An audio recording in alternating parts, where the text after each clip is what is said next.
about General Custer. There are lots of movies and cartoons. Anybody know something that Custer was in? Anybody? Anything about Custer? And I'm just thinking, please, stop tempting me, because I just wanted to raise my hand and say, yeah, actually, there's an Atari game, Custer's Revenge, where you fuck a naked chick up against the cactus. Nobody would believe me, but it was true. It was a real game, and it came in a nice leather case, I guess so the kids could see it. At the stores, you had to ask for it, because it was either hidden behind the counter or in the back room. But anyway, I find the picture on the front really weird. The girl's depicted in a realistic style, where Custer is like a cartoon character, and he's way smaller than her, and he's got a hairy ass. Well, let's pop this piece of shit in and give it a go. I don't need to comment. Look at this. Well, you're both completely naked. Well, maybe not completely naked. You got a cowboy hat, a pair of boots, and a scarf or ascot. Ascot. So what's happening? There's spears dropped from the sky, and you gotta dodge them. Oh look, I got hit. Then lightning strikes, and you jump out of your boots. So the goal is to get over there and rape her. It's terrible. I can't believe I'm playing this. Yeah, fuck her, fuck her, fuck her, fuck her.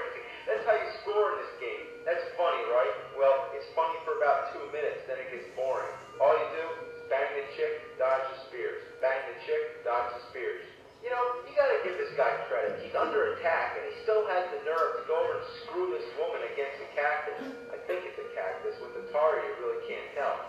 You know what bothers me? The spears don't even come down all the way. They like disappear, so it doesn't even make sense when they hit you. But overanalyzing this game isn't even worth it. It's nothing more than a joke. It stirred up a lot of outrage when it came out in 1982. Native Americans were offended, women activists were offended, parents were offended if their kids got a hold of this, and I'm offended because this game's a fucking piece of shit. Now, do you think that's crazy that there exists a pornographic Atari game? Well, guess what? There's tons of them, and Atari had nothing to do with it.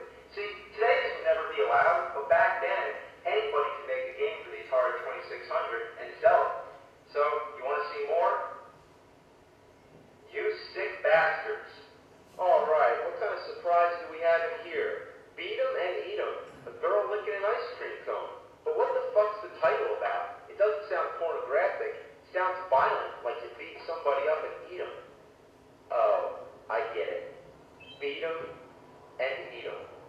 Oh dear, what have I gotten myself into? All you do is move these two sluts back and forth to catch this stuff that this guy shoots down. Yummy! Let's take a look at the manual. And here it says, the object of the game is to eat him every time he beats him. You score 1 point for each and every drop you swallow without a miss. But should you miss, shame on you. You lose 1 turn. After all, it could have been a famous doctor or lawyer. What kind of sense does that make? So the gameplay is basically the same sort of thing as Kaboom, except Kaboom was a great game, but this is just a miserable shitload of fuck. You gotta be completely accurate to land in their mouths, and it uses the sound effects from Pac-Man. You get an extra life if you get 69 points. That's clever, right? You know, there's really something wrong with this whole scene. You gotta be a total fucking whore to stand naked at the bottom of a building with your mouth wide open to catch jizz from some guy jerking off